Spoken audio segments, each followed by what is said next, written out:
गीत बहुत खूबसूरत है। तेरे पाप धुल सकेंगे आज भी मसीह के द्वारा। यदि तू विश्वास करेगा तो तेरे पाप आज धुल जाएंगे। यदि तू एतबार करेगा तो तुझको फिर के मान करेगा।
तेरा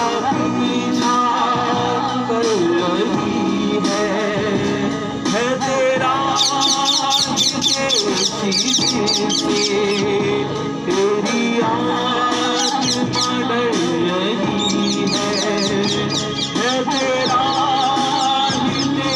सीधे से तेरी आत्मा डर रही है तेरा नाम लेके उसने तुझे आज पुकारा तेरा नाम लेके उसने तुझे आज पुकारा सिर्फ एक नजर उठा के देख ले प्रभु तुम्हारा सिर्फ एक नजर उठा के देख ले प्रभु तुम्हारा तेरे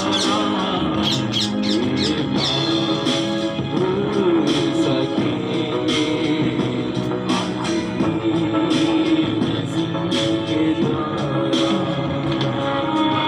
हालेलुया। आइए समय होगा कि हम वचन की ओर चलेंगे।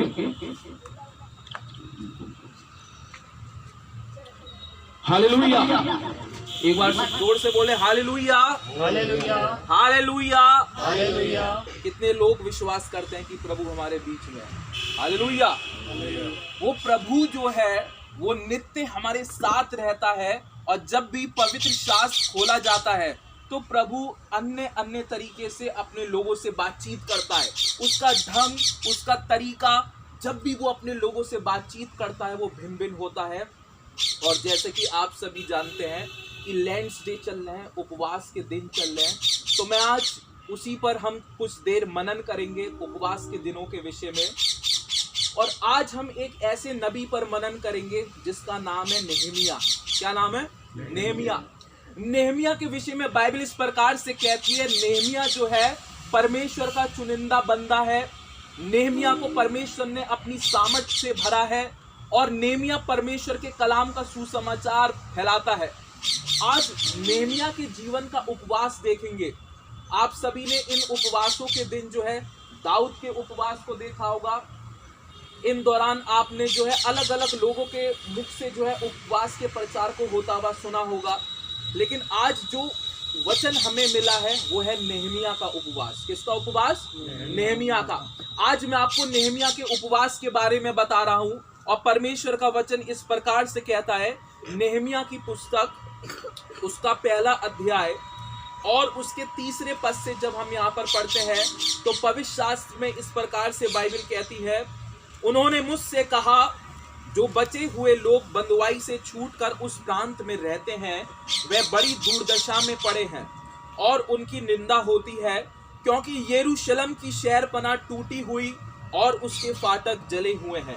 ये बातें सुनते ही मैं बैठकर रोने लगा और कितने दिन तक विलाप करता और स्वर्ग के परमेश्वर के सन्मुख उपवास करता रहा और ये कहकर प्रार्थना करता रहा, हे स्वर्ग के परमेश्वर, हे महान और भय योग्य ईश्वर, तू जो अपने प्रेम रखने वालों और आज्ञा मानने वालों के विषय अपनी वाचा पालता और उन पर करुणा करता है, तू कान लगाए और आंखें खोल रहे कि जो प्रार्थना मैं तेरा दास इस समय तेरे दास इजराइलियों के लिए दिन रात करता रहता हूँ उसे तू सुन ले। हालेलुया।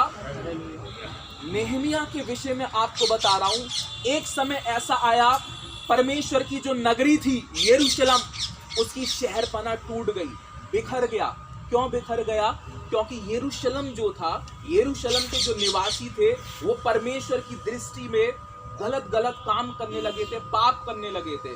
और एक मुख्य बात मैं आपको बताऊं, यरूशलेम की जो भीड़ था, यरूशलेम का जो समाज था, वो आखिर पाप में क्यों पड़ा? क्योंकि उनके अगुए बिगड़े हुए थे।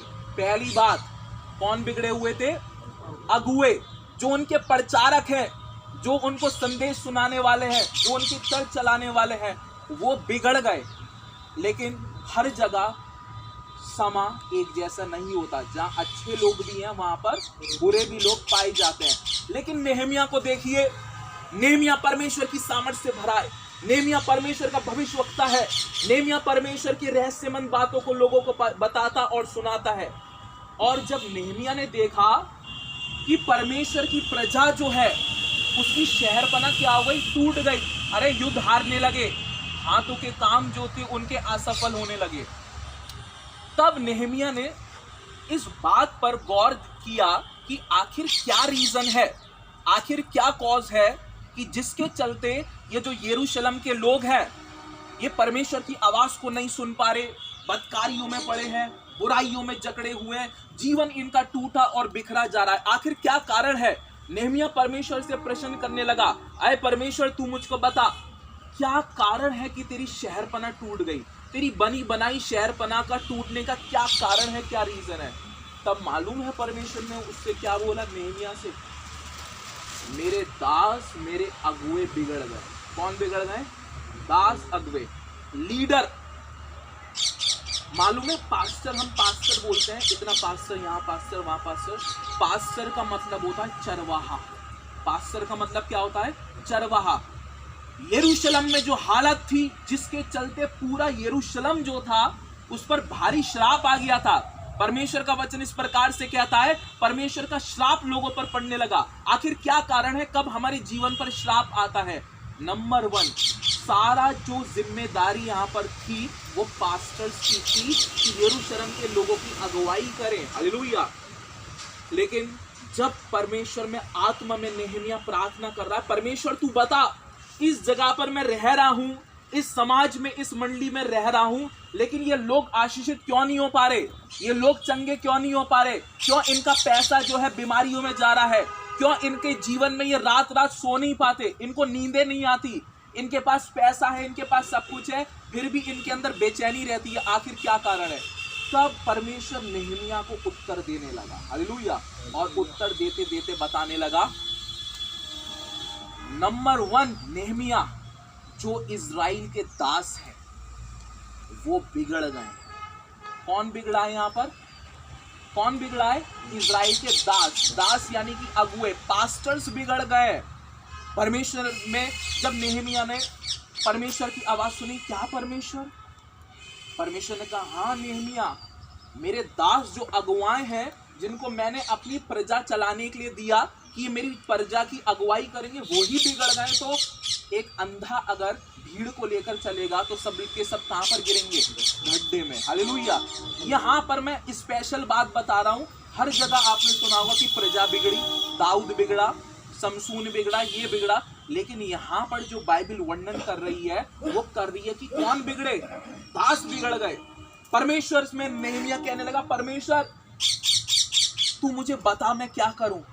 परमेश्वर ने बोलने लगा कि मेरे दास जो आराधनालय चला रहे हैं, इनके अंदर व्यभिचार का आत्मा काम कर रहा है। किसका आत्मा काम कर रहा है? ये लोग पियक्कड़पन में है, पियक्कड़पन इनके जीवन में काम कर रहा है, ये लोग बुराई में है, ये लोग जो है मेरे नाम से ज्यादा महत्व पैसे को, धन को और संपत्ति को दे रहे हैं। नेहमिया से परमेश्वर कहने लगा, नेहमिया मेरे दास जिनको मैंने एक चरवाहा के रूप में चुना था अपनी प्रजा के लिए, वो उन लोगों के साथ खड़े रहते हैं जो उनको पैसा देते हैं, जो उनको पूछते हैं, और इस चलते मेरा जो सिद्धांत पवित्र शास्त्र का है वो लोगों तक नहीं पहुंच पा रहा। हालेलुया। अगुवे बिगड़े हुए हैं तो अगुवे कैसे परमेश्वर के लिए, लोगों के लिए आशीष का कारण बनेंगे? हालेलुया। अगर एक दास है वो खुद ही अगर बुरी सोच रख रहा है, वो खुद ही पार्शियलिटी कर रहा है, वो खुद ही जो है पियक्कड़पन में पड़ा है, वो खुद ही अपने मुख से बुराई करता है, खुद ही वो दूसरों के लिए जेलसी रख रहा है, क्या वो प्रजा के लिए आशीष का कारण बनेगा? आप बस ये बोलेंगे, बहुत अच्छा बोला भाई ने, वाह बहुत अच्छा बोलता है, बहुत अच्छा बोलता है। हालेलुया। लेकिन उसमें आशीषें नहीं है। क्यों? क्योंकि जो बोलने वाला है, जब ये वचन खुलता है, इस वचन में आशीष तब निकलती है जब इसको बोलने वाला भी पाक होगा, पवित्र होगा और परमेश्वर के भय में चलेगा। नहीं तो आप और जनता बस उसके प्रचार पर ताली बजाएंगे और चले जाएंगे, लेकिन आपका जीवन आशीषित क्यों नहीं हो पा रहा? क्यों बार बार आप पादरियों को, प्रचारकों को बुलाते हैं और वो आपकी चंगाई के लिए प्रार्थना करते हैं, आप क्यों नहीं ठीक हो पा रहे? आखिर क्यों आपके बच्चे बिगड़ते जा रहे हैं? आखिर क्यों आपका परिवार टूट रहा है? क्यों? क्योंकि दास जो थे उस समय भी कुछ ऐसा था कि दास क्या हो चुके थे, बिगड़े हुए थे। नेहमिया जो है वो देख नहीं पा रहा था कि परमेश्वर की शहरपना टूटे, परमेश्वर के लोग जो है वो सब जो है श्रापित हो जाएं, नरक में चले आए। तो परमेश्वर से कहने लगा, परमेश्वर मैं क्या करूं। अब इधर देखिए, एक दास का यहाँ पर मैं कर्तव्य दिखा रहा हूं। नेहमिया भी दास है, लेकिन नेहमिया के अंदर परमेश्वर के लिए आग है, वो पवित्र है, वो चाहता है कि परमेश्वर का राज्य लोगों के बीच में हो। हालेलुया। वो चाहता है कि परमेश्वर की बातें लोगों के बीच में हो। और नेहमिया का उपवास, क्योंकि उपवास के दिन चल रहे, और मैंने आपको बताया आज मैं नेहमिया के उपवास के बारे में प्रचार करता हूं। और परमेश्वर का आत्मा बोलता है कि नेहमिया उपवास करने लगा। और मालूम है नेहमिया ने किस लिए उपवास रखा? इधर देखिए, बाइबल नेहमिया की पहले अध्याय के यहाँ पर 5वें पद में इस प्रकार से कहती है, हे स्वर्ग के परमेश्वर यहोवा, हे महान और भय योग्य ईश्वर, तू जो अपने प्रेम रखने वालों और आज्ञा मानने वालों के विषय अपनी वाचा पालता और उन पर करुणा करता है, तू कान लगाए और आंखें खोले रहे। अब देखो इसकी प्रार्थना, उपवास की किसके लिए कर रहा है? जो प्रार्थना मैं तेरे दास, इस समय तेरे दास इजराइलियों के लिए कर रहा हूं। हालेलुया। नेहमिया भी एक दास है, परमेश्वर का चुनिंदा बंदा है, और वो अपनी प्रार्थना में क्या कह रहा है? मैं किसके लिए प्रार्थना कर रहा हूँ? उन दासों के लिए प्रार्थना कर रहा हूँ जो कि आज बिगड़ गए। हालेलुया। अब यहाँ एक कैरेक्टर देखिए, क्या ऐसा कैरेक्टर वर्तमान समय में पाया जाता है कि एक पास्टर, आज बहुत बड़ी दुनिया है, मैं यही प्रचार नहीं करता, जो फेसबुक में होंगे कई सारे लोग वो देखते होंगे, बाहर तक मेरा प्रचार जाता है, इंग्लिश में भी जाता है, कहीं उर्दू में भी जाता है, हिंदी में भी जाता है। लेकिन आज परमेश्वर ने मौका दिया कि मैं आपके मध्य यहाँ पर खड़ा हूँ और मैं इसका प्रचार करता हूँ। आज यहाँ पर एक चीज देखिए कि नेहमिया एक दास है, लेकिन वो दूसरे दासों से बैर नहीं रख रहा। हालेलुया। आज वर्तमान सिचुएशन देखिए, पंजाब में जाइए, पूरे ओवरऑल इंडिया में जाइए, यहाँ पे यूपी में, महाराष्ट्र में, दास एक दूसरे दास से जलते हैं। This is the reality of this world. The reality of this world is that they are jealous of each other. Why they are jealous of each other? क्योंकि देखा यार, इसकी मिनिस्ट्री ज्यादा बड़ी हुई है, बहुत पैसा आता है, अरे परमेश्वर इसके जीवन से काम कर रहा है, उस पर अभिषेक ज्यादा है। Hallelujah. Das, this is the fact today. In most of the places the fact is this, that the pastors are jealous of each other. इसलिए कलीसियाओं पर अभिषेक नहीं है, इसलिए कलीसियाओं पर परमेश्वर का आशीर्वाद नहीं उतर रहा। कमाई तो बहुत कर रहे हैं, लेकिन पैसा कहाँ जा रहा है? ओ, बच्चों को तो पूरा पढ़ा रहे हैं, लिखा रहे हैं, लेकिन क्यों जॉब नहीं लग पा रही? क्यों बच्चे जो है समय से पहले डिप्रेशन में जा रहे हैं? क्यों समय से पहले टेंशन ले रहे हैं? और आपके लिए भी और हमारे लिए भी टेंशन का कारण बन रहे हैं। क्यों घर आखिर टूट रहे हैं? क्योंकि अगुवे ही जो थे वो बिगड़ गए। हालेलुया। लेकिन कैरेक्टर देखिए, see the character of Nehemiah, the profit of the God. यहाँ पर नेहमिया का कैरेक्टर बता रहा है कि नेहमिया ने देखा कि दास बिगड़ा है और दास के पीछे जितनी भी भीड़ चल रही है, उसके कारण पूरी भीड़ क्या हो रही है? शापित हो रही है। सबसे पहले किसको सही होना होगा? दास को। जो अगुआ है, जो लीडर है, जो अगुवाई करेगा, उसको अच्छा होना पड़ेगा, नहीं तो वो तो अंधा है ही, वो जिस गड्ढे में पड़ेगा साथ साथ अपने पूरी कलीसिया को भी लेकर उसमें चला जाएगा। हालेलुया। आइडेंटिफिकेशन का बाइबल इस प्रकार से कहती है, तेरे अंदर परख का आत्मा हो। हालेलुया। शब्दों से नहीं, एक वृक्ष अपने फलों के द्वारा पहचाना जाएगा। हालेलुया। आज आइडेंटिफाई करो, क्या अगुआ ऐसा है जो तुम्हारे लिए आशीष का कारण बनेगा? क्या अगुआ ऐसा है जो तुम्हारे लिए प्रार्थना करेगा और तुम्हारे श्राप दूर होंगे? क्या अगुआ ऐसा है जब वो प्रार्थना करेगा आहें भरकर तो दुष्ट आत्माएं तुमको छोड़ेंगी? ऐसी आज ये हालात जो थी वो इजराइल में हो चुके थे। पता है, इजराइल के लोग जब जाते थे ना दासों के पास, मेरी दुष्ट आत्मा नहीं निकल ली, मैं पीड़ित हूँ, पादरी दुआ कर रहा, कुछ नहीं, प्रभु मैं क्या करूं, किस पादरी के पास जाऊं, यहाँ जाऊं वहां जाऊं। इजराइल की हालत हो गई थी, मैं कर्जे में डूबा हुआ हूं, आखिर मेरा कर्जा क्यों नहीं छूट पा रहा? पादरी से प्रार्थना करवा रहा हूं, क्यों? ब्लेसिंग वहां पर नहीं है जहां पर अगुवाई जो है वो करप्टेड है। Hallelujah. This is the principle of almighty God.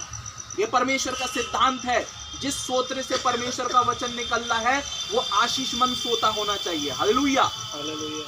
अब बाइबल इस प्रकार से यहाँ पर कहती है, नेहमिया को ये बात बड़ी बुरी लगी। नेहमिया को ये बात बड़ी कैसी लगी? बुरी। अब अगुवाई ऐसा था तो प्रजा की भी परमेश्वर प्रार्थना नहीं सुनना था। प्रजा उधर रो रही है, वो गाने गा रही है, हालेलुया स्तुति महिमा तेरे को देंगे। परमेश्वर कह रहा मैं स्वीकार नहीं कर रहा।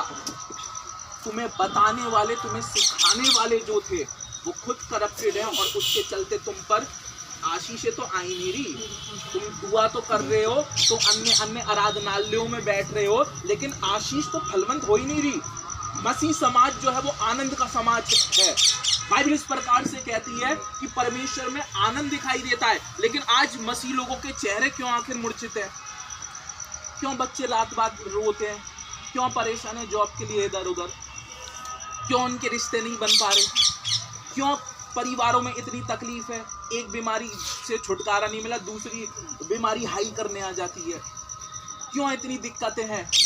आज जान लो, प्रिंसिपल समझ जाओगे, सिद्धांत समझ जाओगे तो कलेशों से मुक्त हो जाओगे, और कलेशों से मुक्त हो जाओगे तो स्वर्गीय जीवन में दाखिला हो जाएगा। हालेलुया। आशीषें नहीं है। जिस जगह पर सोत्र जो है, सोर्स जो है, अगर वही इम्प्योर है, वही प्रदूषित है, वही अशुद्ध है, he will not become the cause of your blessing। वो आपकी आशीष का कारण नहीं बन सकता। अगवे, नेहमिया कहने लगा अगवे बिगड़े हैं इसलिए इजराइलियों पर शाप आ रहा है, इसलिए इजराइल के लोग जो है बिखर रहे हैं। माँ बाप रो रहे हैं, आंसू बहा रहे हैं, मेरा बच्चा कहाँ बिगड़ रहा है? इतने लाड़ प्यार से मैंने इसको पाला, इतना कहाँ मेरी बेटी, कहाँ मेरा बेटा, किस जगह पर, किस खाई में, किस गड्ढे में कूदता है ये बार बार। हालेलुया।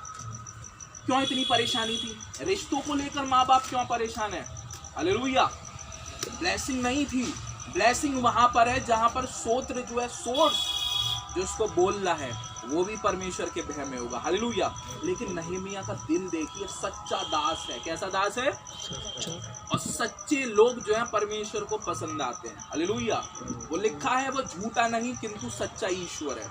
और बाइबल इस प्रकार से बताती है, नेहमिया ने जब ये देखा कि दास बिगड़े, वो जला नहीं, आहा मैं तो सुधराऊं, मेरे पास तो भीड़ है, मेरे पास तो ऑफरिंग बहुत आ रहा है, मेरी तो कलीसिया बढ़ रही है, इनको तो मनने दो, पी रहे हैं पीने दो, जमीनें बेच रहे हैं बेचने दो, कुछ भी काम करने दो। लेकिन बाइबल इस प्रकार से कहती है नेहमिया सच्चा था। नेहमिया कैसा था? सच्चा। दासों के और चाल चलन से उसका चाल चलन जो था वो परमेश्वर की दृष्टि में ग्रहण योग्य था। आज बहुत सारे आराधनालयों में आराधनक है, लेकिन उनके चाल चलन कैसे नहीं है। इसलिए मैं बता रहा हूँ, सबसे बड़ा लोग जो मसीह समाज में सर पीट रहे हैं ना, ऐसे ऐसे कर क्रूस पर कोई 2024 साल वर्ष पहले जो था आपके लिए कोई बलिदान हो चुका है, उसने छुटकारा कर दिया है। लेकिन आज भी मसीह समाज बंदिश में क्यों है? क्यों बंदिश में जी रहा है? 2024 पहले कोई आया था जिसने मेरे और आपके लिए अपने रक्त को बहा दिया है, लेकिन फिर भी वो कहता है कि तेरे कोड़े खाए जाने से हम चंगे हो रहे हैं। तो आज भी जो है लोग बीमारी पर, काट पर क्यों बड़े बड़े कढ़ा रहे हैं? वो बोल रहा है कि मैंने तुम्हें छुटकारे का आत्मा दिया है, जहां मेरा आत्मा है वहां स्वतंत्रता है। तो लोग आखिर कर्जों में क्यों पीड़ित है? लोग डिप्रेशन में क्यों पीड़ित है? छोटी छोटी उम्र में ये डिसीजन हो रहा है कि मैं सुसाइड कर लूंगा। छोटी छोटी इस उम्र में ये निर्णय हो रहा है कि मैं दुनिया को छोड़ दूं। ये इविल स्पिरिट कैसे काम कर रही है? सिद्धांत को बदलो। दास जब आएगा जो सामर्थ्य होगा, वो आपके जीवन से जब वचन बोलेगा, दुष्ट की युक्तियां थरथराएंगी और आपको छोड़ेंगी। कलेश आपको छोड़ेगा, बीमारी आपको छोड़ेगी, लाचारी आपको छोड़ेगी, दुष्टता के वो पाप जो आपको बार बार एक दुष्टता के गड्ढे में ले जाते हैं वो आपको छोड़ेंगे। बार बार एक गलती, बार बार एक गलती, बार बार एक गलती क्यों? हालेलुया। नेहमिया कहने लगा मैं प्रार्थना करूंगा। हालेलुया। नेहमिया को पता है किससे प्यार था? पता है किससे प्यार था? परमेश्वर से तो था, परमेश्वर के लोगों से। हालेलुया। एक दास पता है कौन होता है? जिसको अपने नाम से प्यार नहीं है। एक दास वो होता है जिसको पैसे से प्यार नहीं है। एक दास वो होता है जिसको अपनी जो भीड़ से प्यार नहीं है किंतु लोगों से प्यार है। डिफरेंस समझना मैं क्या बोल रहा हूँ। भीड़ से प्यार नहीं है किंतु किससे प्यार है? लोगों से। वो दास है जिसको पैसे से प्यार है, जिसको नाम से प्यार है कि मैं बहुत लोगों में जाऊं, प्रचार करूं। पौलुस को देखा आपने? कितना आनंदित रहता था। पौलुस पता है कहाँ पर बैठकर प्रचार कर रहा था? रोमन शासन जब था, रोमन शासकों ने पौलुस को पिंजड़े में कैद कर दिया। किसमें कैद कर दिया? जेल खाने में डाल दिया, कैद खाने में। और वो मालूम है कैसा कैद खाना था? प्रिजन सेल प्रिजन था। प्रिजन सेल प्रिजन का मतलब है बहुत छोटा सा एक जेल खाना था, जिसमें ना तो आप सही से खड़े हो सकते हो और ना ही आप ढंग से लेट सकते हो, ना बैठ सकते हो। परमेश्वर में इतनी दिक्कत उठा रहा है, प्रिजन सेल प्रिजन में उसको बंद कर दिया। ना उसको अंगड़ाई लेने के लिए हाथ पैर और इधर उधर वो कुछ कर सकता है, बेचारा बैठा हुआ है। बस बहुत पर्याप्त उसके लिए जगह छोड़ी गई है, कैदी में है, कैद में है। लेकिन वहां से पौलुस पता है अपनी कलीसिया को लेटर लिख रहा है और कह रहा है कि परमेश्वर में सदा आनंदित रहो, परमेश्वर में सदा बने। हम तो कितने स्वतंत्र हैं, हालेलुया। सोचो अगर एक पिंजड़े में कैद कर दिया जाए, एक पक्षी के एक छोटे से पिंजड़े में, जहां पर ना हम ढंग से खड़े हो पा रहे, ना लेट पा रहे, और उसमें परमेश्वर का आत्मिक उन्माद है, हालेलुया। और वो लिख रहा है, देखिए उसके पास खाने को नहीं है, उसके पास जो है जगह नहीं है, लेकिन फिर भी वो अपनी कलीसियाओं को लेटर लिख रहा है कि मैं यहाँ हूँ, लेकिन मैं फिर भी परमेश्वर में आनंदित हूँ। ये है सच्चा दास। ये आशीष का कारण बनेगा, ये लोगों के श्राप को मुक्त करवाएगा, ये लोगों के लिए चंगाई का कारण बनेगा, हालेलुया। और नेहमिया ने जब देखा दास बिगड़ गए, वो जला नहीं। लिखा है नेहमिया का उपवास, क्योंकि उपवास के दिन चल रहे हैं, और नेहमिया परमेश्वर के आगे उसने घुटने टेक दिए और परमेश्वर से रो रो कर प्रार्थना करने लगा, आए परमेश्वर, जीवित सामर्थी ईश्वर, जो दास बिगड़ गए हैं, जो दास जो है बदकारी में फंस गए हैं, आज तू उनको सच्चा बना दे, उनको सही कर दे, ताकि पूरी प्रजा जो है वो गड्ढे में जाने से बच जाए। यहाँ पर पढ़ लेना, साफ लिखा है इसके 6वें पद में, तू कान लगाए और आंखें खोल ले, जो प्रार्थना मैं तेरा दास इस समय तेरे दास इजराइलियों के लिए करता हूँ। किसके लिए करता हूँ? तेरे दास इजराइलियों के लिए करता हूँ, जो इजराइल के तमाम दास हैं, जो आज मक्कारी में जकड़े हैं, फंसे हुए हैं। मैं उनके लिए प्रार्थना करता हूं, तू उनके जीवन को परिवर्तन कर दे, हालेलुया। तू उनके जीवन को परिवर्तित कर दे, और जब तू उनके जीवन को परिवर्तित करेगा तो पूरी कलीसिया कैसी होगी? आशीषित होगी। पूरी कलीसिया के चेहरों पर जो है मुर्दानी नहीं आएगी, सबके चेहरे जो है खिलते खिलते होंगे। कैसे होंगे? मैं कई सारे लोगों से जो साउथ इंडियन थे उनसे मिला मैं, और साउथ इंडियन लोग मैंने देखा उनका भाव अलग है। ये वो पंजाबी कुछ लोगों से भी मैं मिला, और पंजाब के लोग जो है उनमें देखिए कितनी बेदारी आ रही है भाई साहब, उनके चेहरों पर आनंद दिखता है। परमेश्वर के लोगों पर अब 99% मैं बोलूँगा, इस यहाँ पर हम लोकेलिटी में, जिस क्षेत्र में, जिस राज्य में हम हैं, मुझे वो आनंद नज़र नहीं आता जो साउथ के लोगों पर और जो पंजाब के लोगों पर आ रहा है। वो खुशी नहीं है। अरे परमेश्वर जीवित सामर्थी परमेश्वर है। परमेश्वर वो परमेश्वर है जो आत्मिक उन्माद से भरता है। उन्माद का मतलब पता है? एक होता है आनंद, खुशी, और एक होता है आनंद से भी बड़ा आनंद जो होता है उसको बोलते हैं उन्माद। एक तो आनंद है, मैं खुश हूँ, लेकिन बहुत खुश हूँ और उससे भी खुश हूँ। आनंद से भी बड़ा जो परम आनंद है उसको बोलते हैं उन्माद। और भजनकार की पुस्तक इस प्रकार से कहती है, मैं वह परमेश्वर हूँ जो तुमको आत्मिक उन्माद से भरता हूँ, हालेलुया। मेरा और आपका आत्मिक उन्माद क्या है? कहाँ है हमारा आत्मिक और आपका? जहाँ पर एक शुगर कोटेड जो प्रीचिंग चल रही है, शुगर कोटेड प्रीचिंग मतलब जहाँ प्यार भरी बातें चल रही है, जहाँ कलीसियाओं को जो है बिल्कुल ऐसा डील करा जा रहा है जैसे फैमिली मैटर है। नहीं, ऐसा करने से पास्टर अपनी रिस्पेक्ट खत्म कर रहा है, हालेलुया। जहाँ पर प्यारे प्यारे शब्द बोले जा रहे हैं वहाँ तो लोग वाह वाह कर रहे हैं, लेकिन ये जो एरा है, जो युग है, ये टोटली चेंज हो गया है। The world is not that it was 2024 years ago. जैसी दुनिया 2024 साल पहले थी, अब वो वैसी दुनिया नहीं रही। ये समय है कि आत्माओं को बचाएं, ये समय है कि हम परमेश्वर के नाम का सुसमाचार फैलाएं।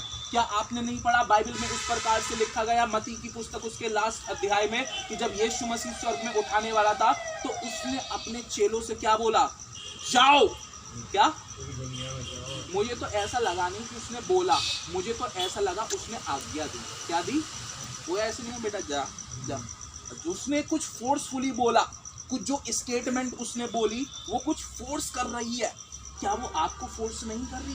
कितनी बार आपने वचन को सुना, कितनी बार हमने वचन को पढ़ा, कोई शब्द ऐसा है जो अंदर से कायल कर रहा है, कोई शब्द ऐसा है प्रभु का जो ये कह रहा है कि जाओ जाओ। मतलब कोई, आप समझ रहे हो इस किस ढंग से प्रभु ने बोला था, जाओ और जाति जाति को लोगों के मेरे नाम से क्या बनाओ, चेला बनाओ, और मेरे सुसमाचार का क्या करो।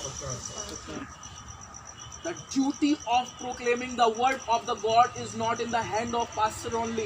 It is in the hand of the congregation too. ये जो सुसमाचार सुनाने की और सुसमाचार फैलाने का जो कर्तव्य है, जो ड्यूटी है, वो केवल पास्टर की नहीं है, मेरी और आपकी है। हालेलुया। जहाँ कहीं मौका मिल रहा है सुसमाचार प्रचार करो, आत्मा के साथ और सच्चाई के साथ। तो नेहमिया कहने लगा परमेश्वर, दास जो बिगड़ा है, जिसके कारण जो था ये बीमारी, लाचारी, डिप्रेशन, बुरा अट्रैक्शन, इविल स्पिरिट्स का काम करना, निरंतर जो है बस सुसाइडल थॉट्स आना, प्रभु ये तू दूर करेगा। जिस दिन ये दास जो है वो सुधर जाएंगे। नेहमिया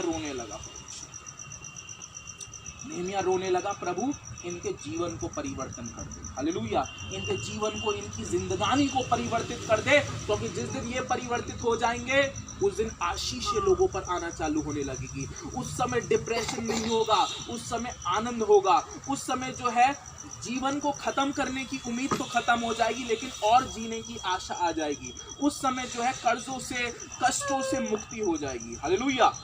ये नेहमिया का उपवास था जो आज हमने प्रचार किया। तो नेहमिया का उपवास किसके लिए था?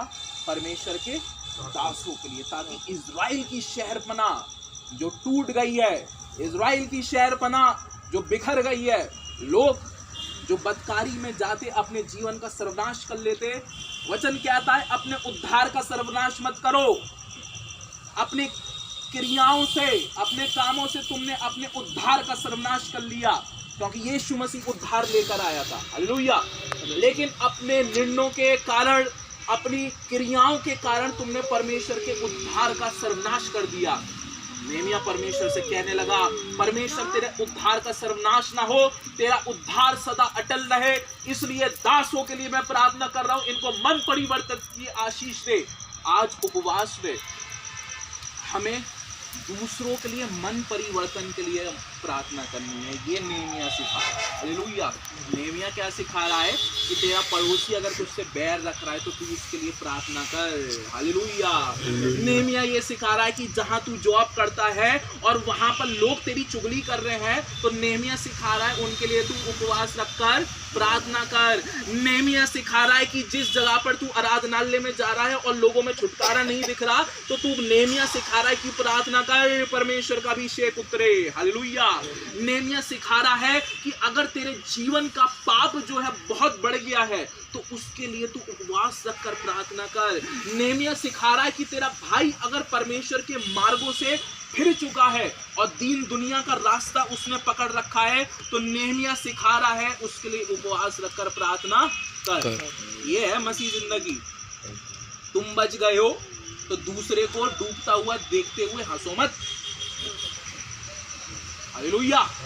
तुम बच गए हो, तुम्हारे पास आनंद है, तो दूसरे की कष्टों को देखकर हंसो मत। हाँ मेरा काम तो बन गया, अब इनसे कोई मतलब नहीं। नो, ये कैरेक्टर, आप परमेश्वर के पुत्र और पुत्री हो। हालेलुया। और ये कैरेक्टर आज मसीह समाज को सूट नहीं करता। मसीह में जिए, मसीह में मरे, जो काम करे मसीह में करें और बाकी सब परमेश्वर पे छोड़ दो। जो होगा वो होगा। हालेलुया। जो होगा सो होगा। जीवन को जब अपने परमेश्वर के हाथ में दोगे और परमेश्वर की सिद्धांत को समझ लोगे, सिद्धांत जिसने पकड़ लिया वो कभी भी शापित नहीं हो सकता। हालेलुया। उद्धार का सर्वनाश मत करिए, उद्धार का सर्वनाश मत करिए। बुरे बुरे थॉट्स लाकर, अलग अलग बुराइयां कर कर, अलग अलग जो है लोगों से जेलसी कर कर उद्धार का सर्वनाश मत करना। नेहमिया ने अपने उद्धार का सर्वनाश नहीं करा, उसने अपने उद्धार को बचा लिया। आज समय है, यदि आपने प्रभु के वचन को सुना है तो उस पर उसको सुने, उसको अपने मन में लिख ले और अपने उद्धार को कायम बनाए रखें। हालेलुया। ये था नेहमिया का उपवास, कि जो कि उसने इजराइलियों के दास ले रखा ताकि वो सुधर जाएं, जिसके चलते पूरी इजराइल की शहरपनाह जो है वो एकदम सही रास्ते पर आ जाए, ताकि इजराइल फिर से फलवंत हो। हालेलुया। परमेश्वर इस वचन के द्वारा आशीषित करे। आइए अपनी आंखों को बंद करेंगे और प्रार्थना करेंगे। सब अपनी आंखों को बंद करें और प्रार्थना करें। यदि आप में से कोई रोगी है तो आप अपने पीड़ित स्थानों पर हाथ रख सकता है। ओ हालेलुया, हालेलुया, हालेलुया। राजाओं के राजा, प्रभुओं के प्रभु, इस समय जब हम खुले आसमान के नीचे तेरी आराधना कर रहे हैं, एक एक जीवन ने जिसने तेरे पाक कलाम को सुना, ओ प्रभु परमेश्वर ये सामर्थ दे कि नेहमिया के जीवन से हमको सीखे, और जिस प्रकार से नेहमिया तेरे दासों के लिए प्रार्थना करने लगा, हम भी उन लोगों के लिए, उस आराधनालय के लिए प्रार्थना करें जो आज आत्मिक तौर से तुझसे दूर है।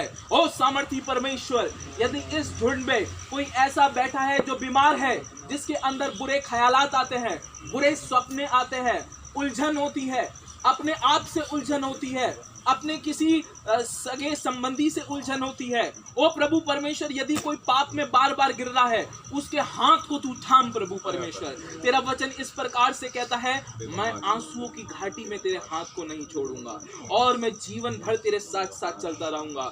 जैसे मैं मूसा के साथ चला, जैसे मैं अब्राहम के साथ चला, वैसे ही मैं तेरे आगे आगे चलूंगा।